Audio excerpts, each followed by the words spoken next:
Hello hi friends. ಇವತ್ತು copyright ಅಂದರೆ ಏನು ಅಂತ ಈ ವಿಡಿಯೋದಲ್ಲಿ ತಿಳಿಸ್ಕೊಡ್ತಾ ಇದ್ದೀನಿ. ಕಾಪಿರೈಟ್ ಅಂದರೆ ಏನಪ್ಪ ಅಂತಂದರೆ, ನಾವು ಇನ್ನೊಬ್ಬರ ಚಾನಲ್ ಅಂದರೆ ಫೇಸ್ಬುಕ್ ಆಗಲಿ ಇನ್ಸ್ಟಾಗ್ರಾಮಿಂದ ಆಗಲಿ ಯಾವುದೇ ವಿಡಿಯೋವನ್ನು ನಾವು ಕಾಪಿರೈಟ್ ಅಂದರೆ ಅದನ್ನು ಪೇಸ್ಟ್ ಮಾಡಿಬಿಟ್ಟು ಕಾಪಿ ಮಾಡಿಬಿಟ್ಟು ನಾವು ನಮ್ಮ ಚಾನಲಲ್ಲಿ ಅಪ್ಲೋಡ್ ಮಾಡ್ತೀವಲ್ಲ, ಅದೇ ಕಾಪಿರೈಟ್ ವಿಡಿಯೋ ಆಗಿರುತ್ತೆ. ನಿಮ್ಮದೇ ಯಾವುದಾದ್ರೂ ಓನ್ ಕಂಟೆಂಟ್ ವಿಡಿಯೋ ಹಾಕಿ ಯಾವುದೇ ಕಾಪಿರೈಟ್ ಇಶ್ಯೂ ಬರಲ್ಲ.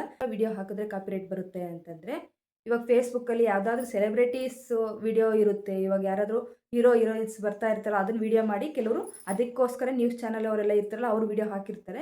ನಾವಿವಾಗ ಅವ್ರನ್ನ ನಾವು ಚಾನಲಲ್ಲಿ ವ್ಯೂಸ್ ಬರುತ್ತೆ ಅಂತ ನಾವು ಉಪಯೋಗಿಸ್ಕೊಂಡಿದ್ದೀವಪ್ಪ ಅಂತಂದರೆ, ಅದು ಚಾನೆಲ್ಲು ಆ ತಕ್ಷಣಕ್ಕೆ ನಮಗೆ ಕಾಪಿರೈಟ್ ಇಶ್ಯೂ ಬರೋದಿಲ್ಲ. ಅದು ನಮ್ಮ ಸಾಂಗ್ ಹಾಕಿ ನಾವು ಎಡಿಟ್ ಮಾಡಿ ಹಾಕಿರ್ತೀವಿ. ಆದ್ರೂ ಅದು ಸ್ವಲ್ಪ ದಿನ ಆದಮೇಲೆ ಅವರು ನಮ್ಮ ಕಂಟೆಂಟ್ ಯೂಸ್ ಮಾಡ್ಕೊಂಡಿದ್ದಾರೆ ಅಂತ ಕಾಪಿರೈಟ್ ಸ್ಟ್ರೈಕ್ ಕೊಡ್ತಾರೆ. ಆಗ ಆ ಸ್ಟ್ರೈಕ್ ಬಂದಮೇಲೆ ನಮ್ಮ ಚಾನಲ್ಲು ಕಾಪಿರೈಟ್ ವಿಡಿಯೋ ಆಗುತ್ತೆ. ಅವಾಗ ನಾವು ಅದನ್ನು ಸಾಲ್ವ್ ಮಾಡ್ಕೊಬೇಕು. ಹೇಗಪ್ಪ ಅಂತಂದರೆ, ಇಮೇಲ್ ಐ ಡಿಗೆ ಹೋಗ್ಬಿಟ್ಟು ನಾವು ಅದನ್ನು ಅಲ್ಲೇ ಕ್ಲಿಕ್ ಮಾಡಿಕೊಂಡು ಅವ್ರ ಗೂಗಲ್ ಐ ಡಿ ಇರ್ತಾರೆ, ಆದಷ್ಟು ನಾವು ರಿಮೂವ್ ಮಾಡ್ಕೊಳ್ಳೋಕ್ಕೆ ಅವ್ರನ್ನ ರಿಕ್ವೆಸ್ಟ್ ಮಾಡ್ಕೋಬೇಕು.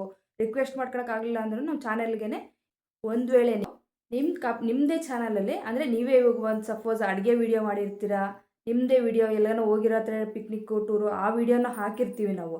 ನಮ್ಮದೇ ವಿಡಿಯೋ ಆಗಿರುತ್ತೆ, ಸಾಂಗ್ ಬೇರೆದು ಹಾಕಿರ್ತೀವಿ. ಬೈ ಮಿಸ್ಟೇಕ್ ಅಲ್ಲಿ ಎಲ್ಲಾದರೂ ನಾವು ವಿಡಿಯೋ ಅದನ್ನು ಅಂದರೆ ಅಲ್ಲಿ ಯಾರೋ ಸಾಂಗ್ ಹಾಕಿರ್ತಾರೆ, ಆ ವಿಡಿಯೋ ನಾವು ಇಲ್ಲಿ ಹಾಕಿರ್ತೀವಿ. ಆ ಸಾಂಗ್ ಹಾಕಿದಾಗ ಏನಾಗುತ್ತೆ ಅಂದರೆ ಅದು ಸಮೇತ ನಮಗೆ ಕಾಪಿರೈಟ್ ಸ್ಟ್ರೈಕ್ ಅಂತ ವಿಡಿಯೋ ಬಂದುಬಿಡುತ್ತೆ. ಆಗ ಅಂಥ ಟೈಮಲ್ಲಿ ನಾವು ಇಲ್ಲಾಂದರೆ ಅದು ಫುಲ್ ಎರೇಸ್ ಮಾಡಬೇಕು ಸಾಂಗ್ ಅನ್ನೋದನ್ನು. ನಾವು ವಿಡಿಯೋ ಮಾಡಿದ್ದೀವಿ ಅಂತಂದ್ರೂ ಇಲ್ಲಿ ಬೇರೆ ಕಡೆ ಇರ್ತಾವಲ್ಲ, ನಾವು ಯೂಟ್ಯೂಬ್ ಶಾರ್ಟ್ಸ್ಗೆ ಹಾಕುವಾಗ ಆ ಥರ ಸಾಂಗ್ಸು, ಅಲ್ಲಿ ನಾವು ಅದನ್ನು ಅಪ್ಲೈ ಮಾಡಿ ಹಾಕ್ಕೋಬೋದು ನಾವು.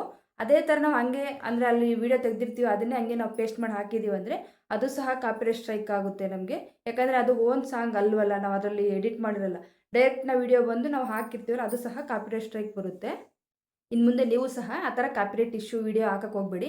ಏನೇ ಆಗಲಿ ನಿಮ್ಮ ಮನೆ ಹತ್ರ ಇರೋಂಥದ್ದು ನಿಮ್ಮದು ಯಾವುದೇ ವಿಡಿಯೋ ಹಾಕಿ ಅದಕ್ಕೆ ಕಾಪಿರೈಟ್ ಇಶ್ಯೂ ಬರೋದಿಲ್ಲ. ಸಪೋಸ್ ನೀವು ಆ ಥರ ಹಾಕಿದ್ರೆ ಅಂದರೆ ಕಾಪಿರೈಟ್ ಇಶ್ಯೂ ಬಂದುಬಿಡುತ್ತೆ. ಆದ್ದರಿಂದ ನೀವು ಸಹ ನಾನು ಮಾಡಿರೋ ತಪ್ಪನ್ನು ಮಾಡಬೇಡಿ. ನಂದು ಈ ಥರ ಆಗಿ ನನ್ನ ಚಾನಲ್ಲೇ ಡಿಲೀಟ್ ಆಗೋಗಿತ್ತು ಕಾಪಿರೈಟ್ ಸ್ಟ್ರೈಕ್ ಬಂದು. ನನ್ನ ಯೂಟ್ಯೂಬ್ ಚಾನಲ್ ಸಹ ಕಾಣ್ತಾ ಇಲ್ಲ, ಆ ರೀತಿ ಆಗೋಗಿತ್ತು. ನಾನು ಅವ್ರ ಹತ್ರ ಎಲ್ಲ ಈ ರಿಕ್ವೆಸ್ಟ್ ಮಾಡಿಕೊಂಡು ನನ್ನ ಚಾನಲ್ನ ಮತ್ತೆ ಇದು ಬ್ಯಾಕಪ್ ಬರೋಂಗೆ ಮಾಡಿಕೊಂಡೆ. ಅದನ್ನು ಯಾವ ರೀತಿ ಅಂತಂದು ಹೇಳಿ ನಾನು ಮುಂದಿನ ವೀಡಿಯೋದಲ್ಲಿ ತಿಳಿಸ್ಕೊಡ್ತೀನಿ. ನಿಮ್ಗೆ ಏನಾದರೂ ವೀಡಿಯೋ ಇಷ್ಟ ಆಗಿದ್ರೆ ನಮ್ಮ ಚಾನಲ್ನ ಸಬ್ಸ್ಕ್ರೈಬ್ ಮಾಡಿ. ನಿಮ್ಗೇನಾದರೂ ಈ ಥರ ಕಾಪಿರೈಟ್ ಇಶ್ಯೂ ಬಂದು ಸಾಲ್ವ್ ಮಾಡ್ಕೊಳಕ್ಕಾಗಲಿಲ್ಲ ಅಂದರೆ ಬೇಕಾದ್ರೆ ನಂಗೆ ಕಾಮೆಂಟ್ ಮಾಡಿ, ನಾನು ನಿಮ್ಗೆ ಯಾವ ರೀತಿ ಅಂತ ಅದರಲ್ಲೇ ವಿವರಣೆ ಕೊಡ್ತೀನಿ. ಓಕೆ ಫ್ರೆಂಡ್ಸ್, ಬಾಯ್. ನಿಮ್ಗೆ ಈ ವಿಷಯ ಇಷ್ಟ ಆಗಿದ್ರೆ ಒಂದು ಲೈಕ್ ಮಾಡಿ, ಆದಷ್ಟು ನಮ್ಮ ಚಾನಲ್ನ ಸಬ್ಸ್ಕ್ರೈಬ್ ಮಾಡ್ಕೊಂಡು ನೋಡಿ ಅಂತ ಹೇಳ್ತೀನಿ. ಓಕೆ ಫ್ರೆಂಡ್ಸ್, ಬಾಯ್.